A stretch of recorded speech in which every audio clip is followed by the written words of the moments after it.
Hi, this is Lucy. I'm a licensed social worker in the state of Illinois and the adoption program manager at Gateway Woods Family Services, a private licensed adoption agency located in central Illinois.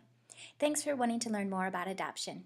We love to educate about adoption, so I put together a brief presentation explaining the private agency-assisted adoption process here in Illinois. The presentation is for educational purposes only. The information given is a general overview and not comprehensive.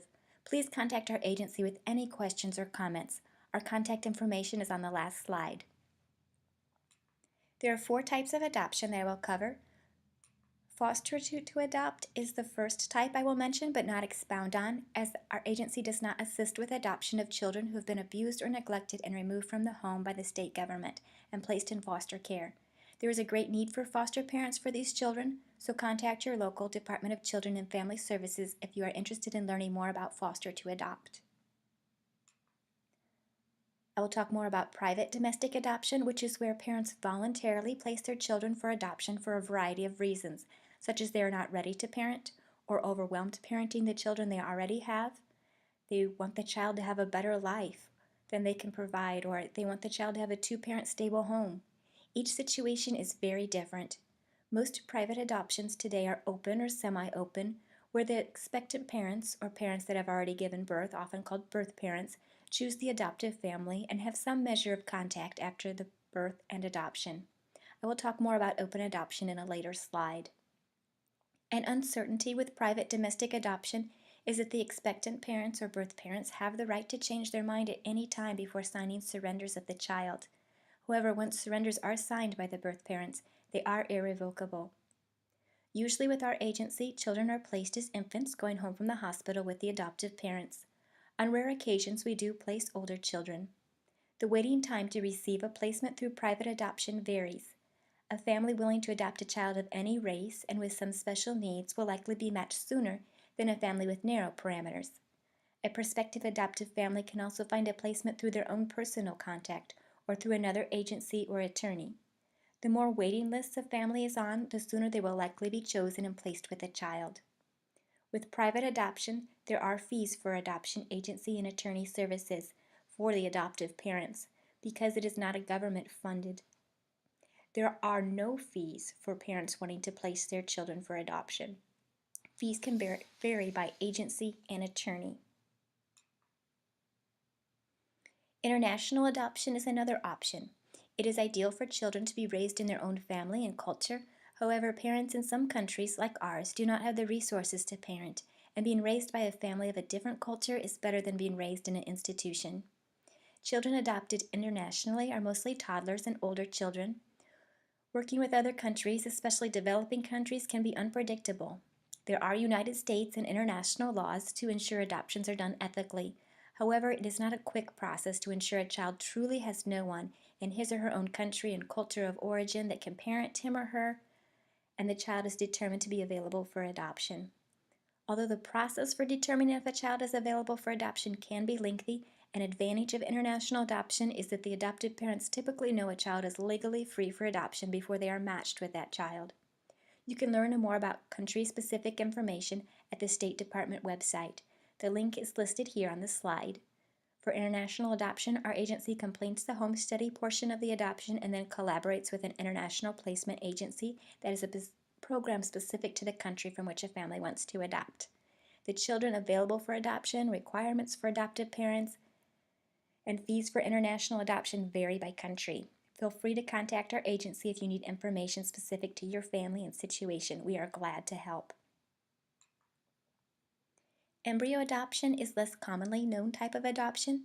It is a result of leftover embryos from in vitro fertilization. The extra embryos are either stored indefinitely, discarded, donated to science, or donated to another family to use. This type of adoption can be similar to private domestic adoption, where the donor parents choose the adoptive family and keep up contact. For embryo adoption, we do the home study preparation, basically the same as for domestic adoption, in case the embryo transfer is not successful. The advantage of this type of adoption is that the adoptive parents experience the pregnancy. However, it is not a viable option for women who cannot carry a pregnancy. Regardless of the type of adoption, each one begins with a home study. A home study is a document written by a worker of a licensed child welfare agency that states you are safe, stable parents and approved to adopt. It is the process of being educated as well as evaluated. The home study includes background checks, health exams, reference letters and financial profile, personal interviews, home inspection, and training. You do not have to be perfect parents, wealthy, or athletically fit to adopt. You just have to meet a minimum set of standards to ensure that children will be safe in your home. It is a dialogue with your home study caseworker about how you were parented as a child and how you parent now and how you will parent.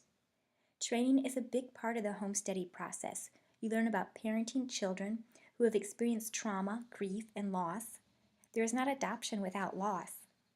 Part of being a good adoptive parent is being aware of and dealing with your own emotional issues and past life experiences that affect your parenting so that you can be more attuned to your child's needs. These are all things we talk about as part of the home study process. After the home study is written, for domestic adoption, the prospective adoptive families are placed on a waiting list. The adoptive parents put together a profile book, basically a picture book of their family. This booklet is what we show parents who have decided to make an adoption plan.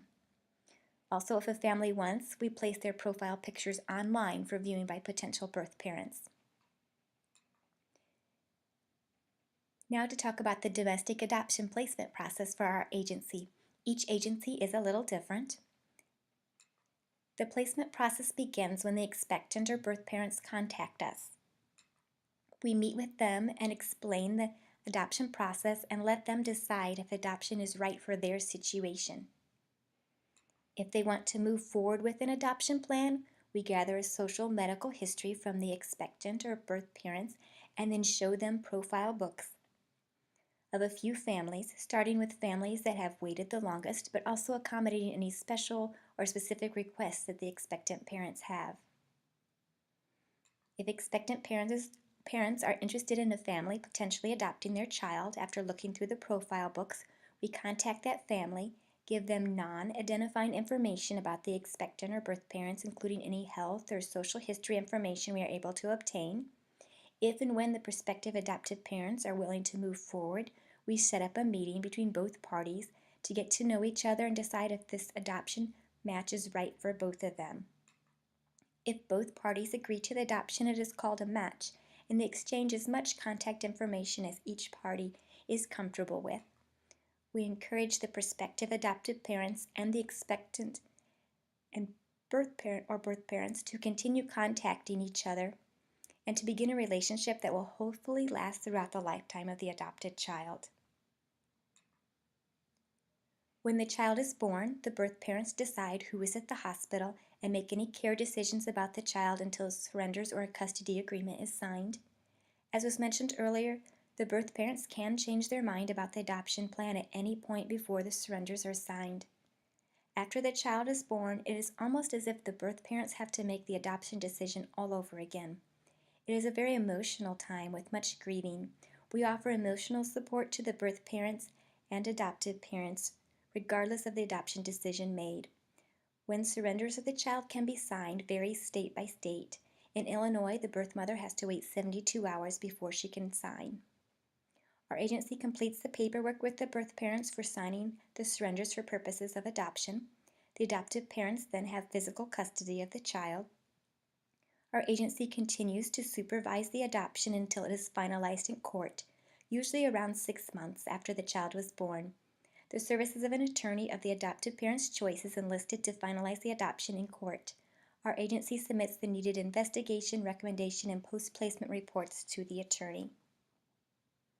Once the adoption is finalized in court, the child has the same rights as any biological children of the adoptive parents. Adoption is not better or worse than building a family by biology, it is just different.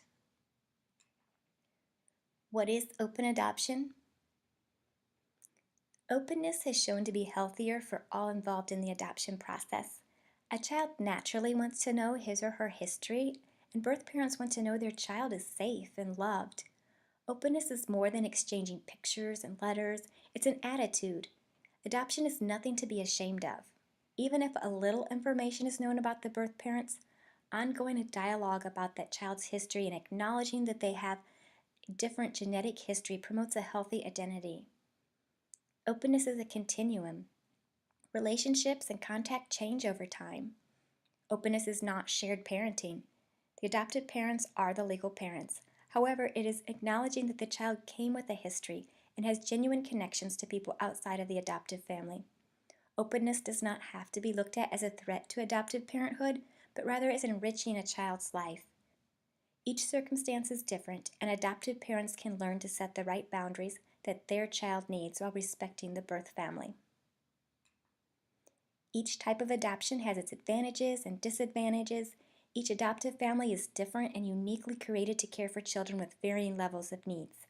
As a faith-based organization, we believe God is the creator of life, and children are a gift from God.